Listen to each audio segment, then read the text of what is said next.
All right, everyone.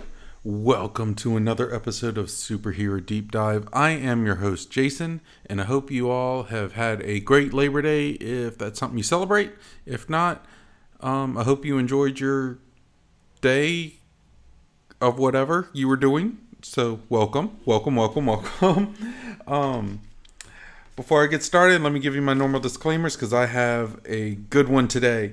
Okay, so the information pulled today is from different sources across the internet and may or may not be completely complete, but they do give a really good insight on the current superhero. And this week's superhero we're going to talk about is one of my nostalgic favorites. Like, I have had, he was actually one of the first superheroes I was introduced to, and that is Plastic Man. Now, let me tell you a story before I get into him. When I was young, my dad was given, or when my dad was young, okay, he was given this big red book, and it had a bunch of like old comic book stories in it. And he ended up giving that to me when I was young. And I wish I'd have kept better care of it because I wrote in it and I tore pages and it's utter garbage now. But one of the stories, it had the original Batman, original Superman, Captain America comic, like all reprints in it and stuff. But one of the ones that was in it was Plastic Man. And I always thought it was kind of cool because he was the first hero that I was exposed to back in the day. And these were classic kind of comics that he was full of one-liners. He was full of little snarky comments. And I really believe that he is the hero that kind of set that attitude for heroes today, like Spider-Man, like Deadpool, and many others that fall into that category. So I love him to death. Yeah, let's get into Plastic Man. But first, before I get into it, I'm sorry, I have to give my normal stuff. If you are listening on your favorite podcast player, welcome. I love you. Be a part of the Superhero Deep Dive family. You can also catch me on YouTube. Every Tuesday, I upload a video with a slideshow. So it's just the podcast with the slideshow with different images of the hero I'm talking about. And that way you can kind of see pictures of them and get a better image in your head if you haven't already. So you can catch that at Superhero Deep Dive on YouTube. You can also hear me every Tuesday and Thursday throughout the day on Outworld Fleet Radio, and that's www.un-con-ventional.com/radio. And you can always catch me on Twitter at Super Deep Dive. And use the hashtag Superhero Deep Dive. You can send me a message anytime. You can write on my wall. I'm also on Twitch under Super Deep Dive. And you can email me if you'd like. If you'd rather. And I've had quite a few emails from listeners at b4itall@yahoo.com. So yeah. All right.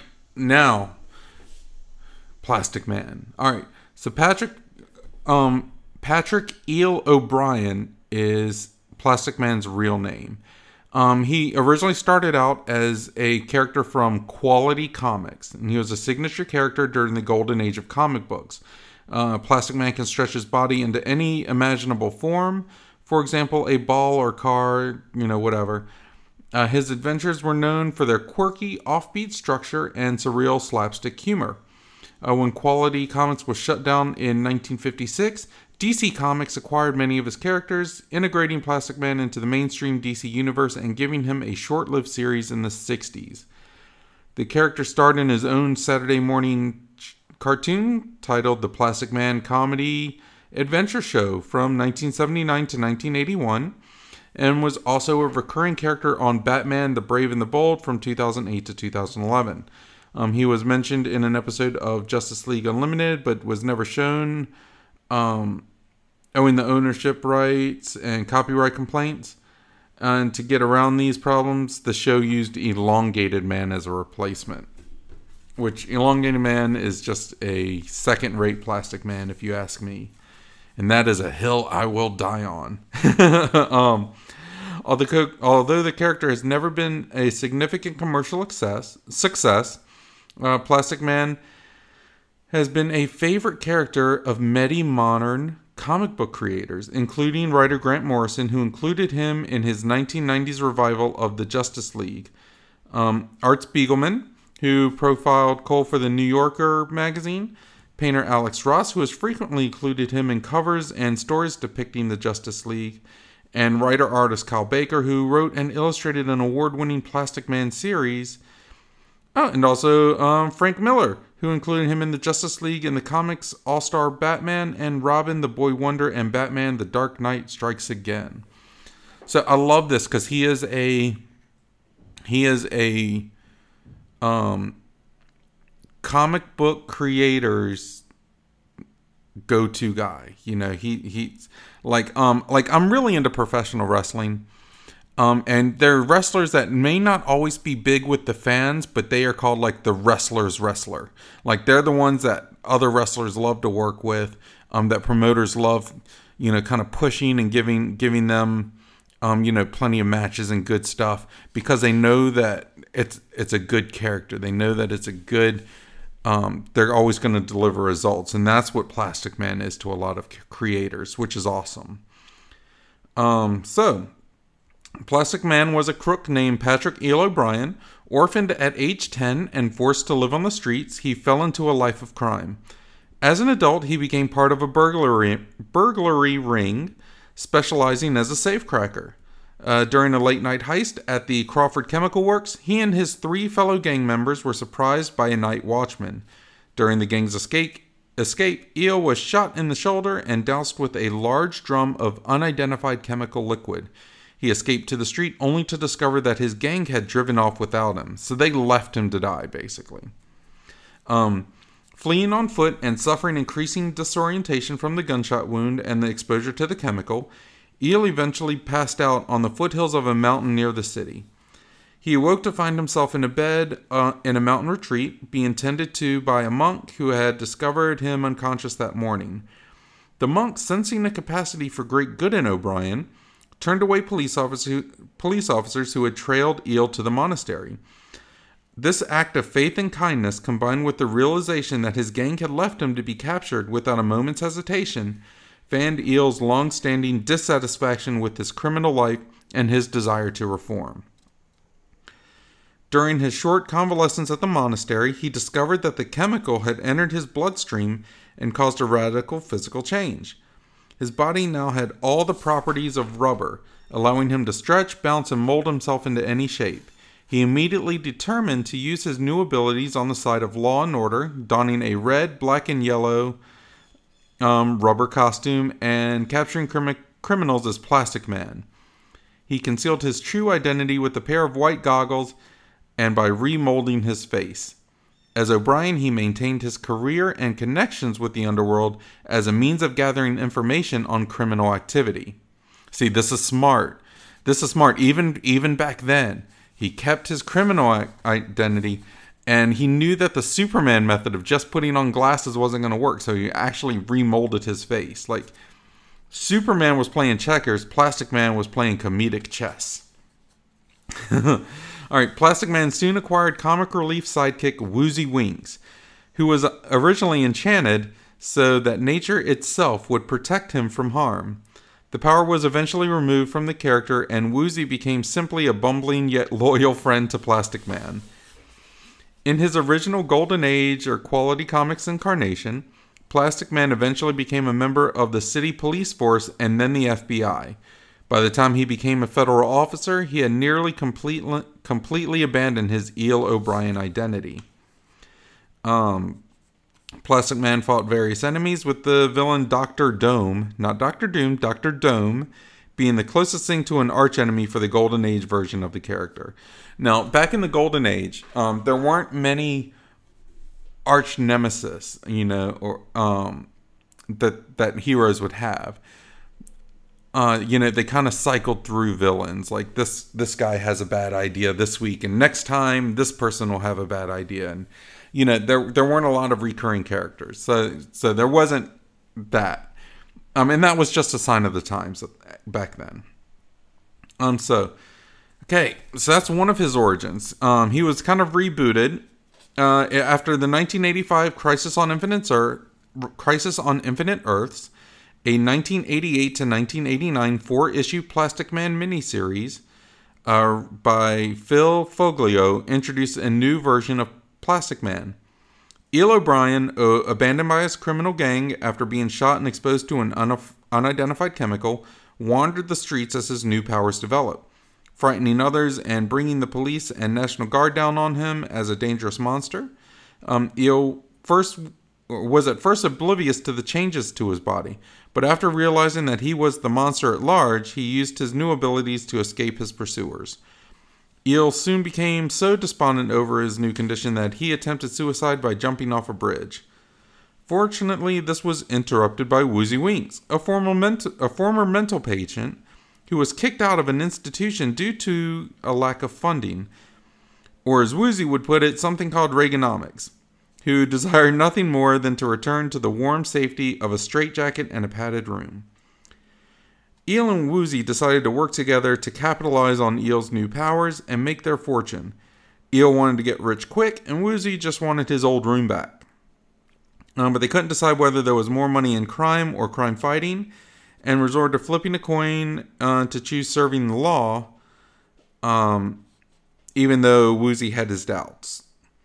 So Eel ended up with the name Plastic Man after a reporter misinterpreted his first choice of Elastic Man. Eel and Woozy set up a detective agency in New York City and go on to have various misadventures together. So they kind of watered down his and try to make his origin a little grittier. I kind of like the campiness of the first one. I don't know how he would go from, wandering to get to like the foothills of a mountain, but I'm sure something could happen. So his powers. He's got superhuman elasticity or plasticity, malleability, resilience, durability, and agility. He's got a regenerative healing factor, shapeshifting, immune to telepathy, invulnerability, immortality, and that's mainly because of his healing factor. Ultrasonic detection. He's a skill thief and a master detective. So he's got a really good range of powers there. And his weaknesses. His semi-liquid form remains stable at relatively high and low temperatures, provided that the temperature change is gradual. A sudden change induces a complete change of state, creating a truly solid or truly liquid form. Plastic Man was incapacitated in the JLA story Tower of Babel when mercenaries froze and shattered his body. Once thawed and reassembled, he was physically unharmed, though emotionally traumatized. In the JLA story Divided We Fall, Plastic Man is shown to have some weaknesses to extreme heat, where he got an intense heat vision attack from the Martian, and was temporarily melted. In some versions, Plastic Man is also vulnerable to chemicals such as acetone, which melts and destabilizes his putty-like form, although he will eventually regenerate when the chemicals are gone. Another weakness is that the only colors Plastic Man can mimic are the colors of his body and costume, which are like red, black, yellow, white, and a flesh tone. Although he can use these colors in various ways, once even managing to exactly duplicate the appearance of the Flash. Whether this is an inherent flaw in his powers or a mental block, it's never really been explained. Whereas his son, Offspring, has gained his father's powers, but is able to mimic at will any color he chooses.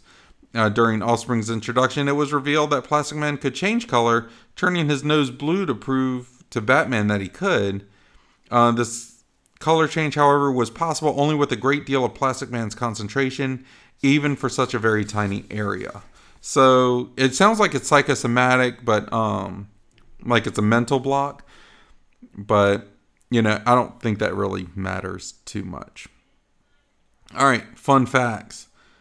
There was a Plastic Man pilot planned by Hal Seeger Productions and by Film Nation. Plastic Man made his animated debut in a cameo appearance in the 1973 Super Friends episode Professor Goodfellow's GEEC. Superman calls him to extract a mouse from a computer system. Come on. You can do better than that. Alright, Plastic Man starred in a 1979 to 1981 spin-off series called the Plastic Man Comedy Adventure Show. In the series, he was an operative of a covert agency fighting villains from a jumbo jet headquarters with a bumbling Hawaiian sidekick named Hula Hula and a blonde bombshell girlfriend named Penny. Plastic Man gets his missions from the Chief, while Plastic Man villains Carrot Man, Dr. Dome, and Dr. Honkoff were featured. The other villains Plastic Man fought were exclusive to the TV series. Later, the cast was joined by their son, Baby Plas. And the show was released on DVD in a complete series set, minus the Baby Plas episodes and the live-action parts, on October 20th, 2009. The syndicated version of the series was hosted by a live-action Plastic Man and was produced and directed by Steve Whiting with Jeff Simmons as the executive producer. In the Justice League Unlimited episode, The Greatest Story Never Told, Plastic Man was briefly mentioned as a member of the Justice League by Green Lantern to Elongated Man and Booster Gold.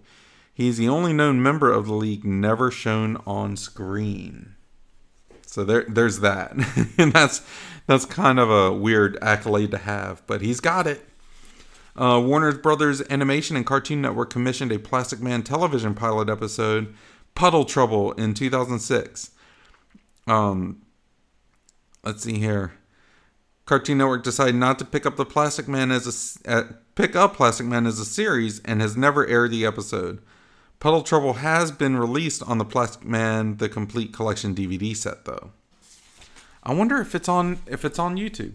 We're gonna do a field trip. Let's see here. Field trip, everyone. Okay, let's go. We're gonna get in the bus and we're gonna go to YouTube. And I'm gonna look up Plastic Man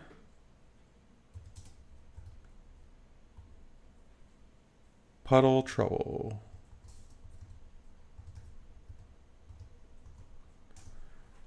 Do I have anything? Plastic Man in Puddle Trouble. It's got like 3 little episodes, it looks like. I don't know. Okay, I'm gonna have to look that up later. I will. I'm gonna watch that later. So yeah. So there's that. There's that as well. All right. Let's see here. Okay, Plastic Man was also in Batman the Brave and the Bold. Plastic Man appears in Terror on Dinosaur Island. He reappears in the teaser for Journey to the Center of the Bat. And he also appears in episodes Game Over for Owlman, The Fate of Equinox, Long Arm of the Law, Death Race to Oblivion, and Cry for Freedom Fighters. In the regular opening title sequence for the series, Plastic Man's real name, Edward O'Brien in this continuity instead of Patrick, lives in the suburbs with his wife Ramona, a baby, and a dog. Batman is also involved in his origin story in this continuity, having caused the accident during Kite Man's robbery, as Plastic Man was a villain and he worked for Kite Man before this incident. So it kind of melds in with his origin, which is kind of cool. And later helping him get back on his feet to become a superhero. In the TV show, what previous limitations he had on shapeshifting were non-existent, as he could willingly change color in order to assume the Dark Knight's guise during Night of the Batman. The crime syndicate counterpart of Plastic Man appears in episode Deep Cover for Batman and is named Elastic Man. Alright, let's see here. There's a couple more. Plastic Man makes a non-speaking cameo appearance in the Young Justice episode Revelation, where he is shown rescuing a police officer from a massive plant creature created by the Injustice League, where Plastic Man turns into a trampoline to break his fall. Let's see here. I don't want to keep going over all these. Plastic Man appears in an episode of Robot Chicken where he is married to a woman whose husband, Stretch Armstrong, has died. When Plastic Man offered salt when they were having dinner, the son of Stretch Armstrong, still grieving over the loss of his dad, yells at Plastic Man, "You're not my real dad," and angrily smashes a plate across the wall before leaving. In another sketch, in one of the DC Comics specials, he debates with two robbers and Brainiac whether he should be called Plastic Man based on his power set. So yeah. Let's see here. He's been in some other stuff. Let's see. I don't want to go into all the animated stuff. Let's see here. He's been in Scooby-Doo and Batman. He's been in the Lego DC Comics specials. He was in Teen Titans Go to the Movies. Live action. Warner Brothers began development on a movie centered around Plastic Man in the early 1990s. With Amblin Entertainment, the Wachowskis wrote the screenplay in 1995. That would have been cool. In 2018, a new development of a Plastic Man film was announced, with Amanda Adoko writing the screenplay. A few years later, in December, Kat Vasco was hired to do a rewrite of Adoko's screenplay, while the project is being reworked to be a female-centered movie. Okay, you know, for the most part, and this is my stance. I'm gonna get on the soapbox a little bit. You know, as far as things like race, gender, religious background, even sexuality, I'm pretty open to interpretations. Gender, even though I included it, is kind of one of those things where I'm a little bit less malleable than the other stuff. And it's mainly because we have a lot of heroes, and we also have opposite gender counterparts to those heroes. And some of the things that influence those heroes are the fact that they are a certain gender. So, you know, to me, it just kind of,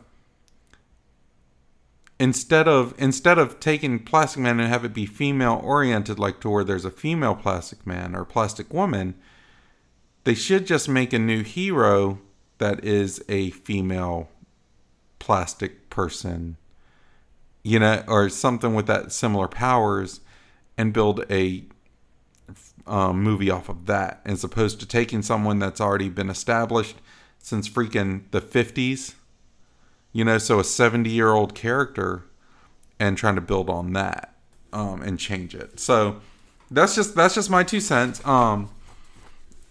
But you know, as far as Plastic Man goes, if he was you know, if you updated the time frame, he could be African American, he could be Asian. It really wouldn't matter. He could be white. I mean, gender wouldn't matter, or race wouldn't matter for him. Sexuality wouldn't matter, because he's had little bits where, like in the show, he had a girlfriend named Penny. In Brave and Bold, he had a wife named Ramona. But there's only been one real big thing, and I'm going to touch on that in a little bit, where his sexuality has been kind of a thing. Video games. He's been in video games. In the Justice League Heroes video game, while fighting through the Watchtower, a voice comes over the intercom saying it's a message from Plastic Man.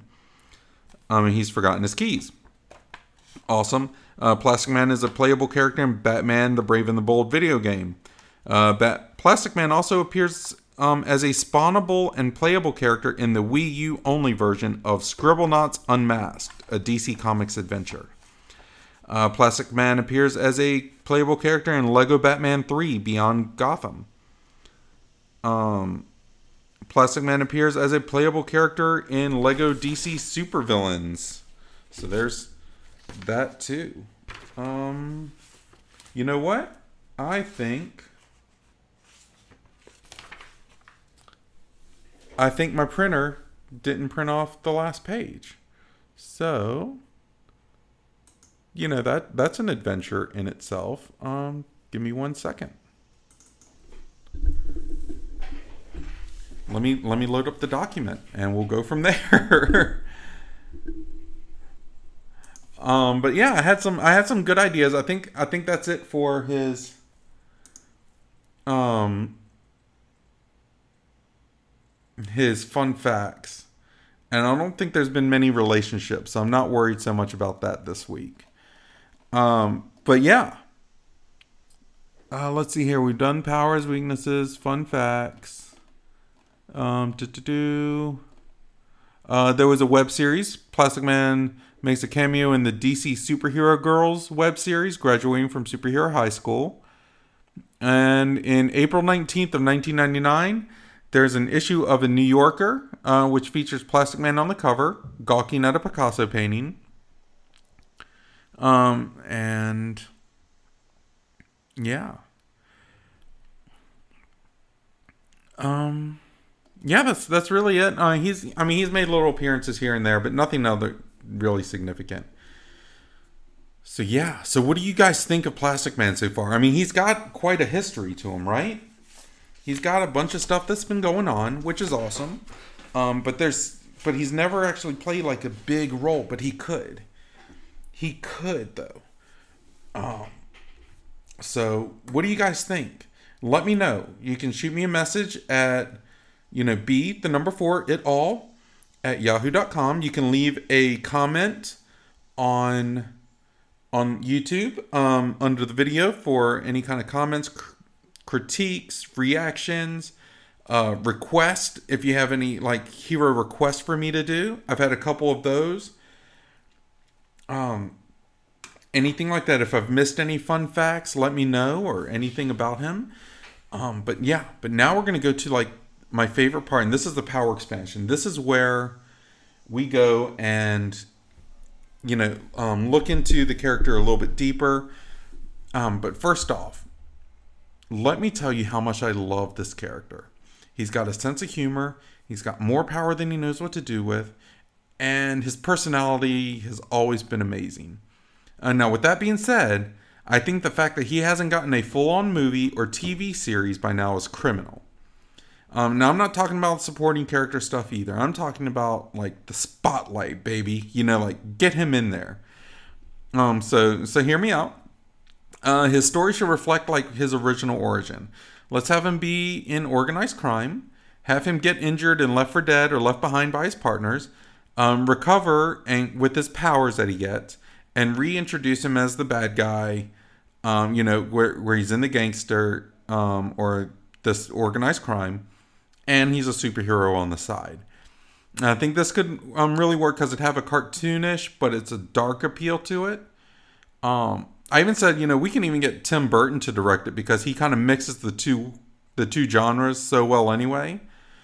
And when I wrote this, I said, note, this does not equate to an automatic casting of Johnny Depp as Plastic Man. I like Johnny Depp, do not think he needs to be Plastic Man. But who would I have as a good Plastic Man? I look for comedic actors that could probably fit the part, but I had to cut out some obvious people. Like Jim Carrey automatically comes to mind, but Jim Carrey's older now. This is not the time for him to be Plastic Man. I want someone younger. I want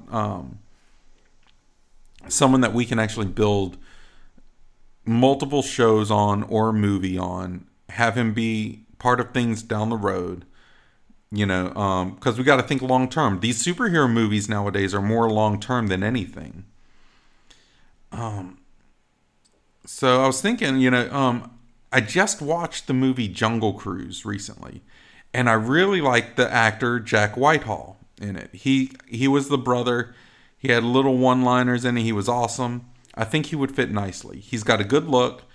He's not afraid to make himself look foolish for the sake of the joke, which is something that Plastic Man has done. And he can get into the physical shape to accommodate the role. Now, granted, he could probably do better to have something other than a red and yellow and black leotard, but that's not the point.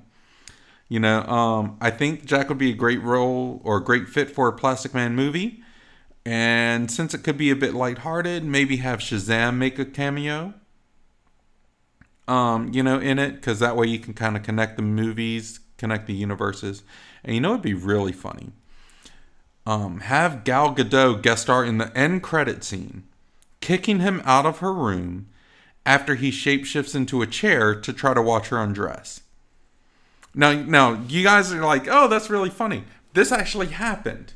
He's not allowed to team up with certain people in the Justice League, mainly females, because he got caught trying to hide in Wonder Woman's room so he could see her undress. That's just awesome. That needs to be there. It worked in the comics, so it wouldn't be too much of a stretch here. If you see what I did, I totally did that. That was a dad joke, and I had to do it. But who would be his female lead? What would his purpose be? Like, he could just be going back into the organized crime and taking that down.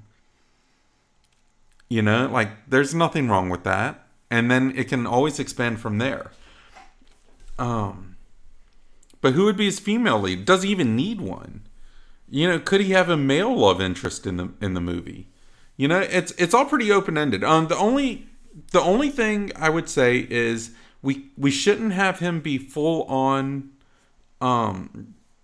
homosexual. We should have, at the very least, be bisexual. And the reason I'm saying that is because I really want that Gal Gadot scene. And if he was homosexual, if he was into guys, that wouldn't make sense.